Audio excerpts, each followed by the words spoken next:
जय हिंद दोस्तों, मैं मानिक नायक आप सबको अपने यूट्यूब चैनल पर वेलकम करता हूं। आज हम लोग एसएससी सीजीएल का 2023 का सेट नंबर 22 को यहां पे डिस्कस करने वाले हैं। टोटल जो एग्जाम हुआ था 39 सेट में एग्जाम हुआ था और हम इसके 22 नंबर सेट को डिस्कस करने वाले हैं। चलिए स्टार्ट करते हैं अपने डिस्कशन को। इसका पीडीएफ आप हमारे Telegram channel @mock test GK GS से डाउनलोड कर सकते हैं। हमारे टेलीग्राम चैनल का नाम है @मॉक टेस्ट जीके जीएस, याद रखना है। पहला क्वेश्चन देखते हैं। स्टेट ड्राइव शब्द निम्नलिखित में से किस खेल से संबंधित है? तो क्रिकेट इसका करेक्ट आंसर हो जाएगा।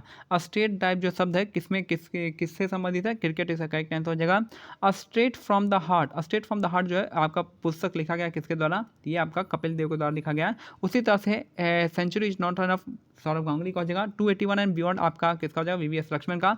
और यहाँ पे century is not even of Sourav Ganguly का हो जाएगा। बाकी जो है यहाँ पे the test of my life Yuvraj Singh का हो जाएगा। अगर रेस ऑफ माई लाइफ पूछेगा तो ये आपका किसका हो जाएगा? मिल्खा सिंह का। निम्नलिखित में कौन सा अधिकार भारतीय संविधान के अनुच्छेद 25 द्वारा गारंटीकृत है? तो आर्टिकल 25 में कौन सा अधिकार मिला है? तो धार्मिक स्वतंत्रता का अधिकार मिला है। धार्मिक स्वतंत्रता का अधिकार किस मिला है? आर्टिकल 25 में मिला है, रिलीजन के लिए। संवैधानिक उपचारों का अधिकार आर्टिकल 32 हो जाएगा। सांस्कृतिक और शैक्षणिक अधिकार कितने में? 2930 में हो जाएगा। और समानता अधिकार आर्टिकल 14 में हो जाएगा।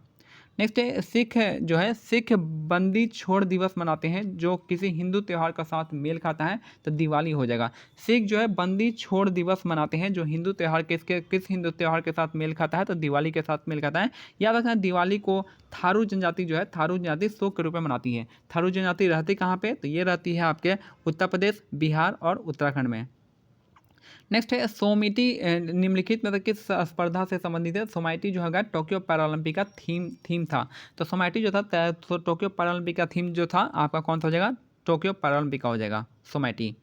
नेक्स्ट है युद्ध शुद्ध राष्ट्रीय उत्पाद यानी नेट नेशनल प्रोडक्ट क्या होता है? तो ये हो जाएगा सकल राष्ट्रीय उत्पाद और मूल्य ह्रास का अंतर जो होता है शुद्ध राष्ट्रीय उत्पाद होता है। तो शुद्ध राष्ट्रीय यानी नेट क्या होता है आपका? अगर ग्रॉस में से हम डेप्रिसिएशन माइनस करेंगे तो हमारे क्या आ जाएगा? नेट आ जाएगा। तो यही आपको फॉर्मूला याद रखना है। नेक्स्ट है फरवरी 2022 में कृषि और किसान कल्याण मंत्रालय ने निम्नलिखित में से किस योजना के शुभारंभ की घोषणा की जो प्रधानमंत्री फसल बीमा योजना के तहत किसानों को फसल बीमा पॉलिसी देने के लिए डोर स्टेप वितरण अभियान है? तो ये हो जाएगा मेरी पॉलिसी मेरा हाथ हो जाएगा। तो मेरी पॉलिसी मेरा हाथ इसका करेक्ट आंसर हो जाएगा। नेक्स्ट है बनारस घराने के पंडित किशन महाराज के क्या है? एक तबला वादक हो जाएगा। पंडित किशन महाराज का संबंध कौन सा हो जाएगा? तो तबला वादक आपको याद रखना है। ठीक है, तो यहाँ पे आपको कौन कौन सा तबला वादक में अगर हम नाम याद लेते हैं तो कौन कौन सा नाम आपको फेमस है? तो 3 नाम आपको याद रखना है। एक तो हो जाएंगे आपके जाकिर हुसैन हो जाएंगे, एक जाकिर हुसैन, दूसरा है अल्लाह रखा हो जाएंगे और तीसरा जो नाम है आपका किशन महाराज जाएंगे। ये 3 नाम आपको याद रखना है किसके लिए? तबला के लिए। अगर हम बस बांसुरी के लिए तो बांसुरी के लिए 2 नाम आपको याद रखना है, एक तो हरि प्रसाद चौरसिया का, दूसरा है पन्नालाल घोष का। अगर हम बात करते हैं संतूर का, संतूर के लिए आपको भी इसमें भी जो है 2 नाम आपको याद रखना है। एक तो है शिव कुमार शर्मा और दूसरा है भजन सुपारी का। ये 2 नाम संतूर के लिए फेमस है, भजन सुपारी और शिव कुमार शर्मा। अगर हम बात करते हैं सारंगी का, सारंगी के लिए कौन कौन से? सारंगी के लिए हो जाएंगे आपका यहाँ पे सारंगी के लिए शकूर खान काफ़ी फेमस, शकूर खान हो जाएंगे और उस्ताद बिंदा खान हो जाएंगे, शकूर खान, बिंदा खान हो जाएंगे, लतीफ़ खान हो जाएंगे। फिर जो है इंपॉर्टेंट जो है आपका सुल्तान खान जो हो जाएंगे, ये सब याद रखें। शकूर खान, बिंदा खान, सुल्तान खान और लतीफ़ खान, ये 4 नाम आपको याद रखना है सारंगी के लिए। नेक्स्ट है कौन सा जल निकाय उत्तर में अंडमान और दक्षिण में निकोबार को अलग करता है? तो 10 डिग्री चैनल जो है आपका अंडमान निकोबार को अलग करता है। अंडमान को साउथ अंडमान को कार निकोबार से अलग करेगा 10 डिग्री चैनल, इसको याद रखना है। 8 डिग्री चैनल जो है मिनिकॉय को किससे अलग करता है? 8 डिग्री चैनल जो आपका मिनिकॉय को मालदीव से अलग करता है, याद रखना है। 8 डिग्री चैनल मिनिकॉय को मालदीव से अलग करेगा। बाकी जो है आप देख लीजिए 9 डिग्री चैनल जो है लक्षद्वीप को अलग करता है मिनिकॉय से। दिल्ली के निम्नलिखित सुल्तानों में से किस सुल्तान ने सिजदा और पैबसा की व्यवस्था शुरू किया था? तो सिजदा और पैबसा स्टार्ट किया था बलबन ने। सिजदा और पैबसा जो किसने स्टार्ट किया था? बलबन ने स्टार्ट किया था। इसने जो है आपका फिर जो है यहाँ पे नौरोज त्यौहार की शुरुआत की थी, चालीसा को ख़त्म किया था। इसने लौह और रक्त की नीति को स्थापित किया था। और यहाँ पे एक मिलिट्री डिपार्टमेंट क्या नाम था, आप मेरे को बता सकते हैं क्या? ठीक है, तो इसने एक मिलिट्री डिपार्टमेंट स्थापित किया जिसका नाम आप मेरे को बताइएगा। दीवाने क्या था? मोहम्मद बिन तुगलक ने आपका एग्रीकल्चर डिपार्टमेंट यानी खेती का डिपार्टमेंट बनाया था जिसका नाम था दीवाने कोही हो जाएगा। इसने टोकेन करेंसी स्थापित किया था। इसने जो है आपने कैपिटल को शिफ्ट किया था दिल्ली से देवागिरी यानी आपका दौलताबाद शिफ्ट किया था, याद रखना है।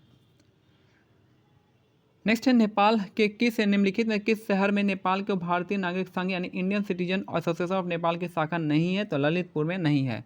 नेपाल के निम्नलिखित में से किस शहर में नेपाल में के भारतीय नागरिक संघ की शाखा नहीं है, तो ललितपुर में नहीं है। नेक्स्ट है पद्मश्री पुरस्कार से सम्मानित सत्यनारायण शर्मा को निम्नलिखित में किस नृत्य शैली के लिए जाना जाता है, तो कुचिपुड़ी के लिए जाना जाता है। तो पद्मश्री पुरस्कार से सम्मानित वी सत्यनारायण शर्मा को निम्नलिखित में किस शैली के लिए जानते हैं, तो कुचिपुड़ी के लिए जाना जाता है। तो कुचिपुड़ी के लिए अगर इंपॉर्टेंट हमको याद रखना है तो कुचिपुड़ी के लिए कौन कौन हो जाएंगे, तो इंपॉर्टेंट आपको 2-4 नाम आपको याद रखना है। तो कुचिपुड़ी का सबसे इंपॉर्टेंट नाम है अपर्णा सतीशन का नाम हो जाएगा। वेमपति चिन्ना सत्यम जो है आपको याद रखना है दूसरा नंबर। तीसरा है पद्मजा रेड्डी हो जाएंगे, रेड्डी जहाँ भी लग जाए आप कुचिपुड़ी पर आप लगा सकते हैं।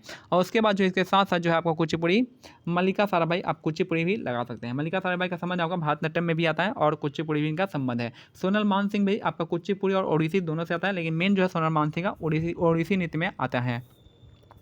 अगर हम ओडिसी की बात करते हैं तो ओडिसी में केलुचम महापात्रा हो जाएंगे, फिर माधवी मुदगल हो जाएंगे, मीनाती मिश्रा हो जाएंगे, और कौन हो जाएंगे, और यहाँ पे सोनल मानसिंह हो जाएंगे। इसके साथ साथ जो हो जाएंगे आपके ओडिसी डांस में कौन हो जाएंगे, बात की जो आएगा आप सोनल मानसिंह आ जाएंगे। ये 4 नाम आपको याद रखना पड़ेगा। भारतनाट्यम के लिए बहुत सारे नाम है, तो याद रखना बहुत सारे नाम में आपका रुक्मणी देवी अरुणडेल हो जाएंगी। उसके बाद जो है यामिनी कृष्णमूर्ति हो जाएंगे। उसके बाद 2 नामों को वैजयंती माला और हेमा मालिनी हो जाएंगे। अलारमेल वैली हो जाएंगे। उसके बाद आपको जो 2 नाम है आपको याद रखना है, पद्मा सुब्रमण्यम और टी बाला सरस्वती नाम याद रखना है। उसके बाद नर्तकी नटराज का नाम आपको भारतनाट्यम के लिए आपको याद रखना पड़ेगा, ठीक है। और तो कोई यहाँ पे इतना इंपॉर्टेंट नाम आपको याद रखिएगा, आपको क्वेश्चन बन सकता है इससे। कथक के लिए अगर हम बात करें, कथक के लिए आपको बिरजू महाराज, लच्छू महाराज, फिर सितारा देवी, और यहाँ पे शोभना नारायण का नाम आपको याद रखना पड़ेगा। नलिनी कमलिनी अस्थाना का नाम है आपको याद रखना पड़ेगा। और कौन सा है यहाँ पे जो कथक के लिए जो एक है शोभना नारायण हो जाएंगी, ये तो मैं बता ही दिया। और यहाँ पे कुमुदनी लाखिया हो जाएंगे, रोहिणी भाटे हो जाएंगी, और विद्या गौरी अडकर हो जाएंगे। तो ये 4-5 नाम आपको याद रखना पड़ेगा कथक के लिए। तो यहाँ पे पूछा है कि सत्यनारायण शर्मा को किस नृत्य शैली के लिए जाना जाता है, तो कुचिपुड़ी। एक ओडिसी नाच में आपको इलियाना सिटारिस्टी है, वो एक फॉरेनर है जो कि आपका ओडिसी से संबंधित है, आपको ये याद रखना पड़ेगा। नेक्स्ट है PL 480 योजना के तहत भारत जो है किस देश से गेहूं का आयात करता था, तो आपका USA हो जाएगा। PL 480 योजना के तहत भारत किस देश से गेहूं आयात करता था, तो USA इसका करेक्ट आंसर हो जाएगा। नेक्स्ट है भारत की सबसे बड़ी मीठे पानी की झील क्या है, तो वुलर लेक हो जाएगा। भारत की सबसे बड़ी मीठे पानी की झील है वुलर लेक, इसका करेक्ट आंसर हो जाएगा। भारतीय संविधान का कौन सा अनुच्छेद यह निर्धारित करता है कि सर्वोच्च न्यायालय द्वारा घोषित कानून भारत के क्षेत्र के भीतर सभी अदालतों पर बाध्यकारी होगा, तो आर्टिकल 141 यह कहता है। तो आर्टिकल 141 यह कहता है कि भारतीय संविधान का कौन सा अनुच्छेद यह निर्धारित करता है कि सर्वोच्च न्यायालय द्वारा जो सर्वोच्च न्यायालय जो आपका कानून घोषित करता है वो भारत के सभी अदालतों पर बाध्य होगा, आर्टिकल 141 हो जाएगा। नेक्स्ट है किस कार्बनिक यौगिक में एक मनमोहक बादाम की सुगंध होती है जिसका उपयोग समानांतर चॉकलेट और सिके हुए पदार्थों में बादाम का स्वाद प्रदान करने के लिए किया जाता है, तो ये हो जाएगा बेंजल्डिहाइड हो जाएगा। तो बेंजल्डिहाइड यौगिक में मनमोहक बादाम की सुगंध होती है जिसका संबंध जो आपका बादाम का स्वाद प्रदान करने में होता है बेंजल्डिहाइड का। नेक्स्ट है राजस्व प्रशासन को न्यायिक प्रशासन से अलग करने के लिए प्रशासनिक संहिता को किसने डिजाइन किया था, तो कॉर्नवालिस ने किया था। याद रखना है जो आपको जो है एक्सिक्यूटिव को जुडिशरी से अलग किया था, यानी राजस्व प्रशासन को न्यायिक प्रशासन से अलग किया था किसने, तो कॉर्नवालिस ने किया था, याद रखना है। इसको ही आपका फादर ऑफ सिविल सर्वेंट भी कहते हैं। इन्होंने कॉर्नवालिस ने ही क्या परमानेंट सेटलमेंट की स्थापना की थी पश्चिम बंगाल में, और जिसको सनसेट लॉ भी कहा जाता है और जिसको इस्तमरारी कानून भी कहा जाता है।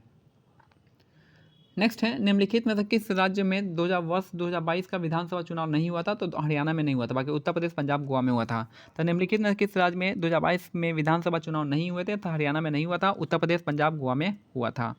नेक्स्ट है कला क्षेत्र शैली किस भारतीय शास्त्रीय नृत्य शैली से संबंधित है, तो भारतनाट्यम हो जाएगा। कला क्षेत्र शैली जो है किस भारतीय शास्त्रीय नृत्य शैली से संबंधित है, तो भारतनाट्यम इसका करेक्ट आंसर हो जाएगा। 5वें आवर्त से अंतिम तत्व की पहचान करना है, तो जीनोम हो जाएगा। तो 5वें आवर्त से अंतिम तत्व की पहचान कौन सा है, तो जीनोम इसका करेक्ट आंसर हो जाएगा। नेक्स्ट है न्यूजीलैंड के अष्टक के नियम के बारे में सही कथन कौन सा हो जाएगा, तो अष्टक का नियम क्या है, उन्होंने सबसे कम परमाणु द्रव्यमान वाले तत्वों का आरंभ किया और थोरियम पर समाप्त किया जो 56वां तत्व था। तो याद रखना है न्यूजीलैंड के अष्टक नियम के बारे में सही कथन की पहचान करना है, तो उन्होंने सबसे कम परमाणु द्रव्यमान व हाइड्रोजन वाले तत्व से आरंभ किया और थोरियम पर समाप्त किया था जो कि 56वां तत्व था। तो ऑप्शन 4 इसका करेक्ट आंसर हो जाएगा। न्यूजीलैंड ने क्या दिया था, अष्टक का नियम दिया था 1865 में। अब यहाँ पे देखिए पहला का क्या हो जाएगा, पहला का जो है आपका हेलिकेज क्या होता है, पहला का डी हो जाएगा।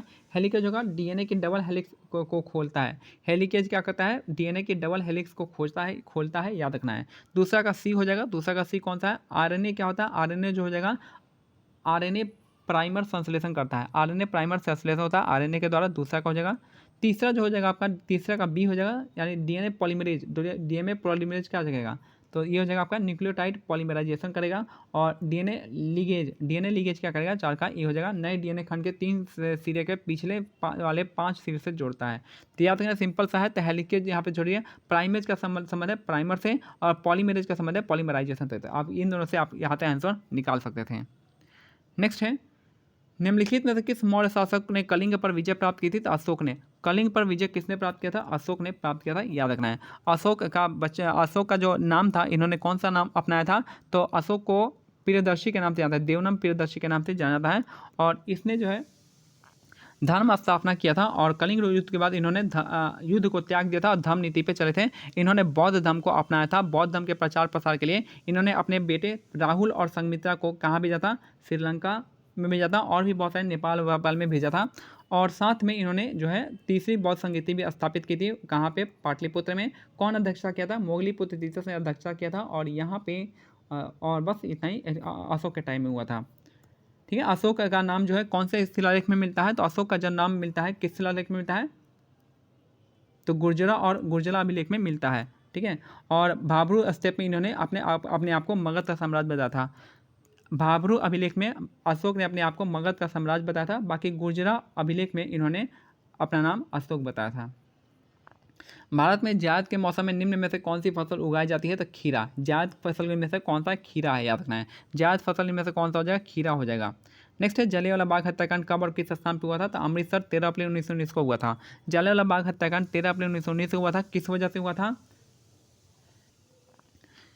जलियांवाला बाग हत्याकांड के पहले जो आपका रॉलेट एक्ट की स्थापना हुई थी। रॉलेट एक्ट कब हुआ था, 19 अप्रैल 1919 को, 19 मार्च को हुआ था 1919 में। इसके बाद जो है रॉलेट एक्ट होने के बाद जो है यहाँ पे किचलू और सत्यपाल को अरेस्ट कर लिया गया था, जिसके प्रोटेस्ट में यहाँ पे लोग आए हुए थे और साथ में बैसाखी का त्यौहार था, उसको भी मनाने लोग जमा हुए थे। तो उसी वजह से यहाँ पे अंग्रेजों ने इस पर जलियांवाला बाग नरसंहार कांड कर दिया।